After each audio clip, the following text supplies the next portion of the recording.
कल्याणमध्ये अल्पवयीन मुलीवर अत्याचार करणाऱ्या विशाल गवळीची तळोजा कारागृहात आत्महत्या। कल्याणमध्ये अवघ्या 13 वर्षाच्या मुलीवर लैंगिक अत्याचार करून तिची निर्घृणपणे हत्या करणारा नराधम आरोपी विशाल गवळी यांनी नवी मुंबईच्या तळोजा मध्यवर्ती कारागृहात आत्महत्या केल्याची धक्कादायक माहिती समोर आली आहे। विशाल गवळी यांनी तुरुंगातील कोठडीत गळफास लावून आत्महत्या केल्याचं समजत आहे। तळोजा कारागृहात पहाटे 4 ते 5 वाजण्याच्या सुमारास विशाल गवळी यांनी शौचालयात जाऊन गळफास लावून घेतल्याची माहिती समोर आली आहे। या घटनेमुळे तळोजा कारागृहात एकच खळबळ उडाली आहे। विशाल गवळी याच्या आत्महत्येनंतर प्रशासन खडबडून जागं झालंय। निवृत्त न्यायाधीशांकडून या प्रकरणाची चौकशी सुरू असल्याचं समजत आहे आणि विशाल गवळी यांनी गेल्या वर्षी डिसेंबर महिन्यात कल्याणच्या कोळसेवाडी परिसरातील अल्पवयीन मुलीला फूस लावून स्वतःच्या घरी आणले होते। घरात त्यांनी मुलीवर लैंगिक अत्याचार केले। हा प्रकार कोणाला कळू नये म्हणून विशालने घरातच या मुलीची हत्या केली। त्यानंतर विशाल गवळीने या मुलीचा मृतदेह बापगाव परिसरात फेकून दिला होता। त्यानंतर विशाल गवळी हा शेगावला पळून गेला। शेगाव पोलिसांनी सापळा रचत शिवाजी चौकातील एका सलूनमधून त्याला ताब्यात घेतलं।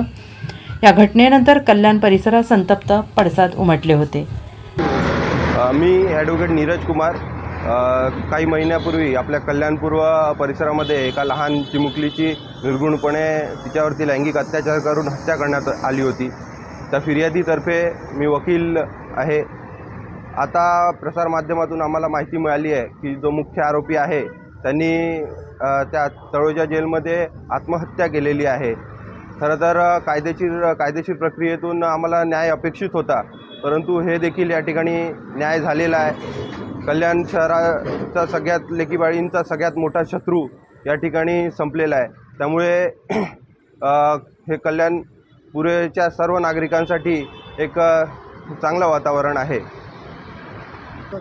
नक्कीच जर न्यायालयाच्या माध्यमातून किंवा कायदेशीर प्रक्रियेतून जर अशा आरोपींना या ठिकाणी शिक्षा झाली असती तर मला वाटतं अशा विकृत मानसिकतेची जी लोक आहेत त्यांच्यामध्ये कुठेतरी दहशत निर्माण झाली असती आणि असे कृत्य आपल्या या शहरात आणि आपल्या राज्यात थांबले असते। परंतु हे देखील न्यायच झालेलं आहे। त्यामुळे कायदेशीर प्रक्रियेने फाशीची शिक्षा झाली असती किंवा त्यांनी आत्महत्या केलेलं आहे, दोन्ही आमच्यासाठी न्याय आहे। आणि मुळात ही हत्या आहे की आत्महत्या ते सुद्धा या ठिकाणी तपासाचा विषय आहे।